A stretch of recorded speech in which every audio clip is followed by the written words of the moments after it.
നമസ്കാരം. ഗോപു നമ്മൾ തമ്മിലേക്ക് എല്ലാ പ്രേക്ഷകർക്കും സ്വാഗതം. നമ്മുടെ നാട്ടിൽ വിവാദങ്ങൾക്ക് യാതൊരു പഞ്ഞുമില്ല, പ്രത്യേകിച്ച് കേരളത്തിൽ. ഈ അടുത്ത കാലത്ത് കേരളത്തിലുണ്ടായ ഏറ്റവും വലിയ വിവാദമാണ് കുടുംബ രാഷ്ട്രീയ വിവാദം. ഈ വിവാദത്തെക്കുറിച്ച് ചർച്ച ചെയ്യാൻ ഈ വിവാദവുമായി യാതൊരു ബന്ധവുമില്ലാത്ത മധ്യനിർവഹണത്തിലൂടെ വളരെ പ്രശസ്തനായ മന്ത്രി Babu, Kerala Congress B positive chairman Sreeman Balakrishna Pillai, രാഷ്ട്രീയക്കാരനല്ലാത്ത സാമുദായിക നേതാവ് ശ്രീമാൻ വെള്ളാപ്പള്ളി തുടങ്ങിയവർ പങ്കെടുക്കുന്നു. ആദ്യമായി നമുക്ക് മന്ത്രി ബാബുവിനോട് ചോദിക്കാം, എന്താണ് താങ്കൾക്ക് ഈ വിഷയത്തെക്കുറിച്ച് പറയാനുള്ളത്? അല്ല, നമ്മളിവിടെ കൂടിയിട്ടുള്ള ചർച്ച എന്തിൻ്റെയാ? കുടുംബ രാഷ്ട്രീയ വിവാദമാണല്ലോ, അല്ലാതെ മധ്യനിർവഹണമല്ലോ. അപ്പോൾ പല ചാനൽ ചർച്ചകളിലും എനിക്ക് പറയാനുള്ള ഒരു കാര്യമാണ്, വെറുതെ ആവശ്യമില്ലാതെ എൻ്റെ പേര് വലിച്ചിരിക്കുകയാണ്. കാരണം ഈ വിഷയവുമായിട്ട്, ഈ കുടുംബ വിവാദവുമായിട്ട്, മദ്യവിവാദവുമായിട്ട് യാതൊരു ബന്ധവുമില്ല. പക്ഷെ എൻ്റെ പേരവിടെ വലിച്ചിരിക്കുകയാണ്. കാരണം മദ്യം കയ്യാനോടാത്ത ആളാണ് ഞാൻ. എന്നോട് മുഖ്യമന്ത്രി പറഞ്ഞു, ഞാൻ ആ 2 പേപ്പറിൽ ഒപ്പിട്ടു, അത്ര എനിക്കറിയുള്ളൂ.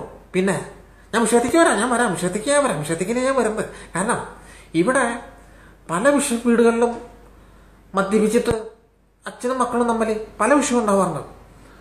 പക്ഷെ അവർ കാലത്തുണ്ടാവും ചെയ്യും. പക്ഷെ നിങ്ങളുടെ കുടുംബത്തിൽ അങ്ങനെയാണോ? അപ്പോൾ ആദ്യം നിങ്ങൾ തമ്മിലുള്ള പ്രശ്നങ്ങൾ തീർക്ക്, എന്നിട്ടാവാം നമ്മളുള്ള ചർച്ച. എന്തേ? അല്ല, അതിപ്പം ഞങ്ങളുടെ പാർട്ടിയിലെ കാര്യങ്ങൾ തീരുമാനിക്കുന്നത് ഞാനോ അല്ലെങ്കിൽ എൻ്റെ മകനോ അല്ല, ഞങ്ങളുടെ പാർട്ടിയാണ്. ഞങ്ങളുടെ പാർട്ടി എന്ന് പറഞ്ഞാൽ അത് ഞാനാണ്. അതിപ്പം പിന്നെ ഒരു മകൻ എന്ന നിലയിൽ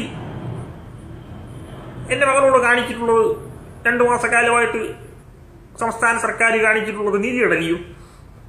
പിന്നെ ഒരു മന്ത്രി എന്ന നിലയിൽ കഴിഞ്ഞ 2 വർഷക്കാലമായിട്ട് ഞങ്ങളുടെ പാർട്ടിയുടെ ദുര്യോഗമാണ്.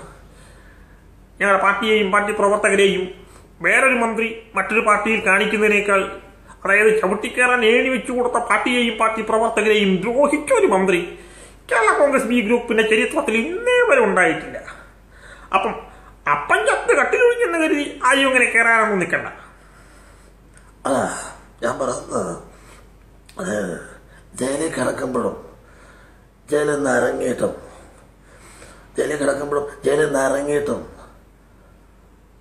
മകനേക്കാൾ വലിയ നടനാണെന്ന്, അതായത് മകനേക്കാൾ വലിയ നടനാണെന്ന് രാഷ്ട്രീയത്തിൽ തെളിയിച്ചിട്ടുള്ള ആളാണ് അപ്പൻ. അപ്പൊ ആ അപ്പനിപ്പം കാട്ടിൽ കയറി ഒളിച്ചിരിക്കുകയാണ്. അപ്പൊ അപ്പന്റെ ആ നവരസങ്ങളൊക്കെ ഇങ്ങോട്ട് പുറത്തു വരട്ടെ.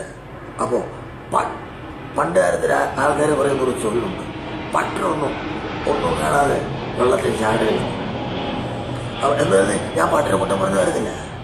അപ്പം വിഷയം വരട്ടെ. ആദ്യം നിങ്ങൾ തമ്മിലുള്ള പ്രശ്നം ചർച്ച ചെയ്യാം, എന്നിട്ടാവാം ഈ നമ്മൾ തമ്മിലുള്ള ചർച്ച. എന്താ?